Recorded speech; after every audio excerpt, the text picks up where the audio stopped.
선물이 쏟아진다. 고부기의 경제 퀴즈쇼. 매주 수요일 여러분의 손가락 센스를 보여주세요. 고부기와 함께하는 경제 퀴즈쇼. 고부기 김용성 씨 나오셨어요. 어서 오세요. 네, 안녕하세요. 드디어 격주라던 코너를 네. 매주 꿰찼어요. 아, 결국 그렇게 됐죠.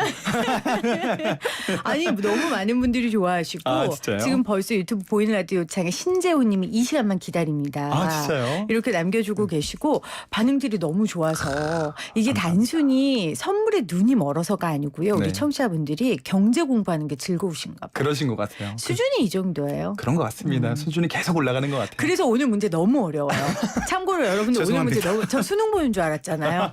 저 따졌어요. 너무 어렵다고. 오늘 그래서 힌트를 많이 드릴 거니까. 알겠습니다. 대신. 네. 그러면 여러분들의 힘을 보여주세요. 우리 생생경제 청취자분들 어렵지만 맞출 수 있다는 걸 보여주시길 바랍니다. 저희가 한 퀴즈를 4개에서 5개 정도 드릴 건데요. 2주간 경제 이슈들 중에서 핵심 용어들을 우리 고부기 씨가 풀었고요. 직접 출제하시는 거죠. 네, 제가 다 만드는 겁니다. 대단해요. 나중에 이거 책으로 내면 네. 언론고시 준비하는 애들이 살 것 같아요. 어디 좀 팔릴까요?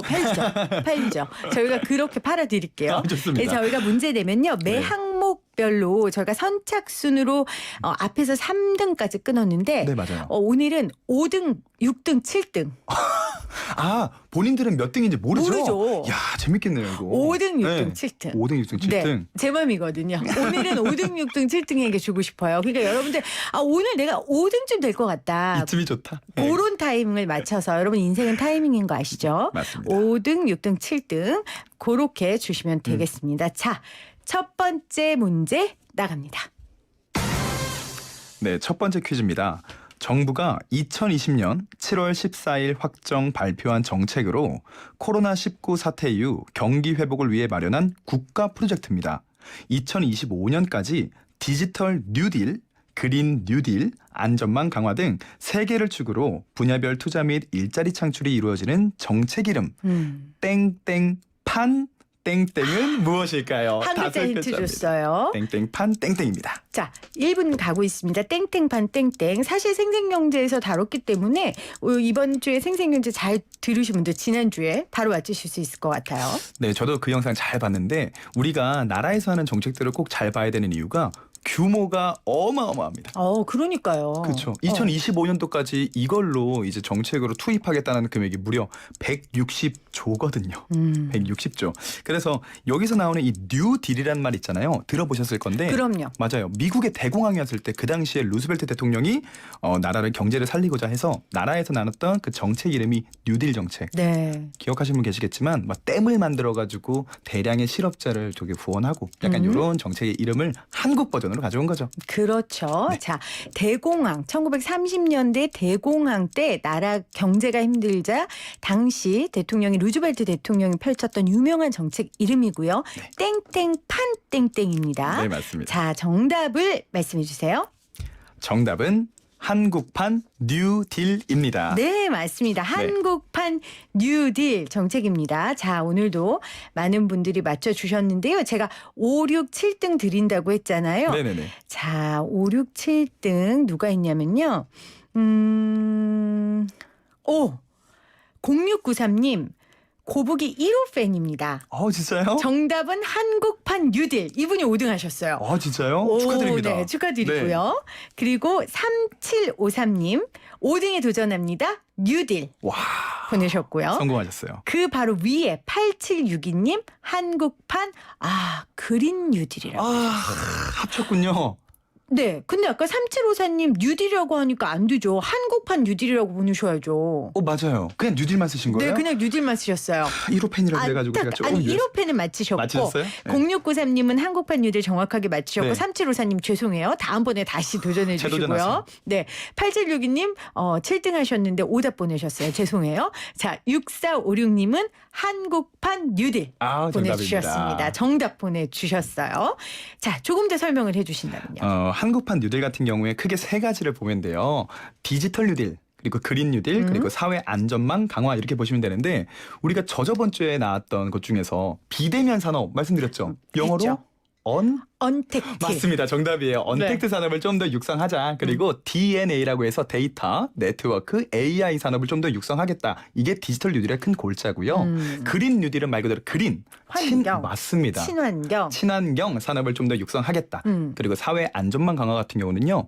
이렇게 코로나 같은 일이 생기면 모든 사람이 힘들지만 가장 힘든 게 진짜 사회적으로 취약계층이거든요. 맞아요. 그분들을 좀 보호할 수 있는 사회 안전망을 강화하겠다라는 골자인데 상당히 내용 많아요. 제가 이렇게 짧은 시간에 말씀드리기 좀 애매하고 꼭 한번 검색해서 보시는 네. 거를 추천드리겠습니다. 자, 여러분들 검색해서 이 규모 160조 원이라고 하셨잖아요. 160조 원이요. 네, 이거 다 우리 세금으로 하는 거예요. 그러니까 네. 여러분들 어떤 사업 내용들이 있는지 살펴보시는 것도 국민의 의무 중에 하나겠습니다. 자, 오늘 정답 한국판 뉴딜이었고요. 두 번째 퀴즈 여러분들 나갑니다. 손가락 힘 빼시고. 자, 5등부터 5, 6, 7등 드립니다. 두 번째 퀴즈입니다. 정부에서 나서서 대규모 정책을 펼치는 이유는 어떻게 보면 지금 기업들의 상황이 정말 좋지 않기 때문일 거예요. 지금이 제가 2분기 실적 발표 시즌이라고 말씀을 드렸죠. 네. 우리나라 시가총액 9위 현대차거든요. 현대차 같은 경우에 영업이익이 작년 대비해서 절반으로 감소했고요. 포스코 같은 경우도 사상 최초로 영업이익이 적자로 전환되었다고 합니다. 하지만 이런 와중에도요. 오히려 영업 실적이 훌륭한 기업들이 많아요. 대표적으로는 SK 하이닉스가 영업이익 2조 원이라는 깜짝 실적을 발표했습니다. 검색어 그래서 올라갔구나. 얼마 전에. 그렇죠. 네, 맞습니다. 그럼 여기서 제가 질문을 드려볼게요. 기업의 실적이 예상보다 훨씬 낮으면 우린 이걸 어닝 쇼크라고 합니다. 네. 그 반대되는 단어인데요. 어닝 시즌에 발표된 실제 실적이 시장의 예상치를 훨씬 초과하는 것으로 아하. 우리나라에서는요. 이걸 깜짝 실적으로 부릅니다. 이 단어 땡땡 땡땡땡땡땡은 무엇일까요? 7글자입니다. 네. 7글자입니다. 자, 아까 문제 중에 네. 힌트가 있었어요. 완전 힌트가 있죠. 기업의 실적이 예상보다 훨씬 낮은 경우를 어닝 쇼크라고 한다는 거죠. 맞습니다. 이것과 반대되는 내용이 무엇일까요? 라는 게 질문이었습니다. 네네. 정말 그 요즘 실적 발표 보면 이 어려운 가운데서도 대단하다. 이렇게 깜짝 실적한 기업들이 많더라고요. 대표적으로는요. 우리나라 시가총액 1, 2위가 이제 삼성전자랑 SK 하이닉스잖아요. 둘 다 깜짝 실적을 발표했어요. 네. 그런데 우리가 이런 와중에도 오히려 진짜 안 좋은데 정말 안 좋거든요. 그렇죠. 항공산업 진짜 안 좋아요. 아, 맞아요. 이스타항공. 지금 네. 현재 막 인수 합병한다는데 잘 안 돼가지고 존폐의 기로에 서 있는데 참 이런 거 보면은 이 사회라는 게 참 녹록지 않은 것 같습니다. 진짜. 맞아요. 정말 어렵고요. 이런 가운데서도 기업들이 참 선전해 주는 게 고맙기도 하고 네, 또 맞습니다. 그렇지 못하는 중소기업들이 또 반대로는 또 마음 아프기도 하고 네, 맞아요. 그렇습니다. 자, 정답은? 정답은 어닝 서프라이즈입니다. 네, 어닝 서프라이즈입니다. 많이 네. 보내셨는데요. 1118님 새싹이신데 언니 서프라이즈. 잠깐. 언니요? 언니 나니까? 언니. 깜짝 놀라. 언니. 너무 이뻐서 깜짝 놀란 거야. 아, 이거 정답으로 정답 해주고 해주고 싶다. 싶다. 그죠? 진짜. 언니 서프라이즈. 저도 서프라이즈 했네요. 아. 1118님.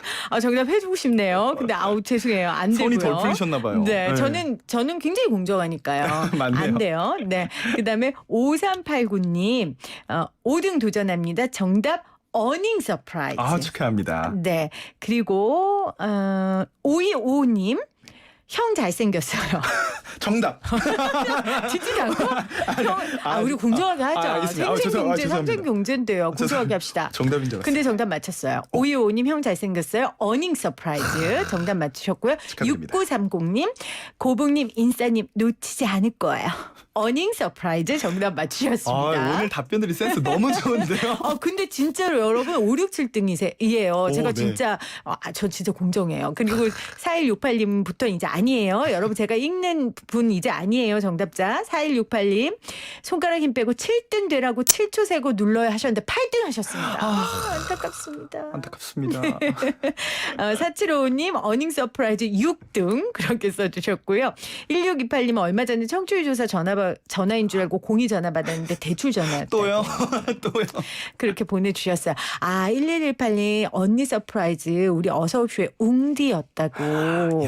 네, 웅디 이제 퇴근해요. 무슨 그렇게 9천을 떠드는 영혼처럼 방송국에 붙어있지 말고 이제 퇴근하세요. 알겠죠? 1669님은 생생경제 매일 듣는 애청자입니다. 그 외에 많은 분들이 보내주셨고 0113님은 어닝 서프라이즈요. 전 1000번째쯤 되겠네요 하셨네요. 네. 여러분 아직 1000번까지는 안 되고요. 1000번이 되는 그날까지 그날까지 우리 고부기 씨 달려보겠습니다. 열심히 해주시기를 바랍니다. 네. 자, 더 설명해 주실 내용 있어요? 어닝 서프라이즈 말 그대로 딱 어감상에서 느낌이 오는데요. 시장의 기대치보다 높으면 어닝 서프라이즈, 기대치보다 낮으면 어닝 쇼크라고 하는데 여기에서 조금 웃기면서 슬픈 이야기가 하나가 있어요. 아까 제가 현대차 말씀드렸죠. 네.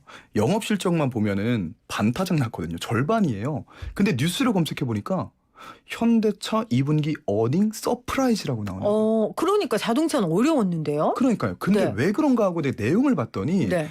실적은 낮아요. 근데 더 낮은 게 있습니다. 그게 시장의 기대치예요. 기대치를 기준으로 하다 보니까 기대치가 아주 낮았던 거죠. 그래서 실적은 정말 뚝 떨어졌는데 오히려 어닝 서프라이즈라고 발표된 거 보면 우리가 헤드라인만 보면 안 되겠더라고요. 내용까지 좀 봐야 될 것 같습니다라는 거예요. 맞습니다. 네. 자, 어닝 서프라이즈 관련된 뉴스까지 우리 고부 씨가 정리해 주셨습니다. 다음 문제입니다. 네, 이번 실적 발표를 목이 빠져라 기다린 사람들이 있습니다. 바로 테슬라 주주들인데요. 그 이유가 있어요, 이번엔. 이번 테슬라 영업 실적이 흑자인 경우 테슬라는 미국의 이 지수의 편입 요건을 충족하게 되거든요. 아하. 제가 바로 문제 드려볼게요. 미국의 스탠다드 앤드 푸어 회사가 기업 규모, 유동성, 산업 대표성을 감안하여 선정한 500 종목을 대상으로 하는 주가 지수. 조금 어렵죠. 스탠다드 앤드 푸어. 그겁니다. 네. 제가 한번 또박또박 말씀드리니까 네. 잘 들어주세요. 네. 다시 문제 드리면 미국의 스탠다드 앤드 네. 푸어 회사가 미국 주식 500 종목을 대상으로 작성하는 지수. 이것은 무엇일까요? 자, 1초 갑니다. 그러니까 우리나라로 치면 코스피 200 이런 거예요? 정확하죠. 우리나라에서는 이제 코스피 200. 그게 뭐냐면 코스피에서 시가총액 1위부터 200위까지 해서 만든 지수예요. 그걸 보면 우리나라의 전체적인 경제 지표를 좀 볼 수가 있거든요. 네. 이거의 미국 버전입니다. 그런데 200개가 아니라 500개예요. 그 안에는 공업주도 있고 운수주도 있고 공공주, 금융주. 그냥 우리가 아는 미국 기업들은 웬만해서는 거기 안에 있다라고 보면 되겠습니다. 네. 라는 거. 근데 우리 고부기 씨가 경제는 잘 아는데 영어는 좀 못하나 봐요. 발음이 아니에요. 분명히 영어인데 한국말처럼 들리는 느낌적인 느낌. 아예 아니에요. 다시 한번 해봐요. 제가 이거 하면은 오히려 헷갈리실까봐 스탠다드 앤드 푸어, 스탠다드 앤드 푸어. 할 수 있습니다. 할 수 있습니다. 할 수 있으셨구나. 헷갈리실까봐 그럴 거예요. 그렇게 했으면 헷갈려요. 명확하게 스탠다드 앤드 푸어. 스탠다드 앤드 푸어. 500 종목. 정답이 지금 막 넘쳐나고 있어요. 자, 스탠다드 앤드 푸어 여러분들 정답 보내주셨는데요. 3941님은 유동지수 이렇게 보내주셨고요. 9873님은 고부기님 딕션이 좋아서 설명이 귀에 쏙쏙 들어와요. 봐요. 발음이 중요한 게 아니라고요. 스탠다드 앤드 푸어. 네. 싹쓸이만큼이나 좋았어요. 정답. 그랬어요? 네. 9873님 보내주셨고요. 4631님 정말 재밌게 듣고 있어요. S&P 500입니다. 보내주셨어요. 4101님은 SNAMP 500. 이거 어떻게 해요? 무슨 거예요, 그게? 이게 스탠다드 앤 푸어를 어떻게 만드신 것 같은데. 죄송해요. 네, 안 될 것 같아요, 죄송합니다. 여러분들. 네. 자, 5323님. 너무 재밌고 유익해요. 정답 S&P 500 지수 보내주셨어요. 정답입니다. 네, 5323님, 4631님, 그리고 9873님까지 저희가 정답 이번 질문의 당첨자로 하겠습니다. 그리고 4168님 S&P 500 발음 너무 멋져요. 네, 3202님 영어 치다가 시간 다 지나가. 영어 익숙하지 않으신 분들 영어 그렇죠. 네. 어려워요. 그럴 수 있습니다. 0555님 6등 도전입니다. 나우지수 보내주셨고요. 네. 5218님도 다우지수 이렇게 다우지수. 보내주셔서 9409님 처음인데 재미나네요. S&P 지수 이렇게 보내주셨습니다. 오늘 시간이 별로 없는데 S&P 그럼 조금 더 설명해 주신다면 테슬라가 왜 S&P 500에 들어가는 게 중요해요? 그러면 요거는 제가 짧게 말씀드리면 그 S&P 500 지수를 가지고 만든 펀드가 있어요. 우리가 보통 ETF라고 상장 지수 펀드라는 거 들어보셨죠? 그럼요. 여기에는 지금 현재 테슬라가 없거든요. 그럼 여기 추종 자금에서 단 1원도 테슬라에 투입되는 금액이 없는데 여기에 테슬라가 지수에 편입되면 네. 이 금액에서 그 금액이 전체에서 5천조가 넘거든요. 아. 거기서 테슬라에 유입되는 금액이 지금 현재 추정으로 47조 정도가 됩니다. 그럼 테슬라에 그 금액이 들어온다. 주가의 추가 상승을 가져올 수 있기 때문에 사람들이 눈을 여겨봐서 보신 거죠. 우리 고부기 씨는 언제부터 이렇게 똑똑했어요? 이거 시작하고 나서부터 잠을 못 잡니다. 공부하는. 아니 그러니까요. 아니 그렇지. 이거 시작하면서부터 똑똑해진 거죠. 그럼 저도 열심히 하다 보면 똑똑해질 수 있어요? 아 그럼요. 알겠습니다. 네. 여러분 우리는 그냥 주워 먹으면 됩니다. 고부기 씨가 열심히 밤새 준비해 온 거 저희는 귀 쫑긋하고 듣다가 정답 맞춰서 선물 타는 게 중요한 게 아니에요. 여러분들 지식 얻어가시면 됩니다. 오늘 맞습니다. S&P 배웠고요. S&P 풀네임이 뭐였죠? 스탠다드 앤드 푸어. 그리고 어닝 서프라이즈 맞습니다. 배웠어요. 그리고 첫 번째는 한국판 뉴딜 네. 배웠습니다. 오늘 이렇게 세 가지 질문으로 퀴즈로 여러분과 함께했고요. 다음 주에 만나요. 다음 주에 만나요.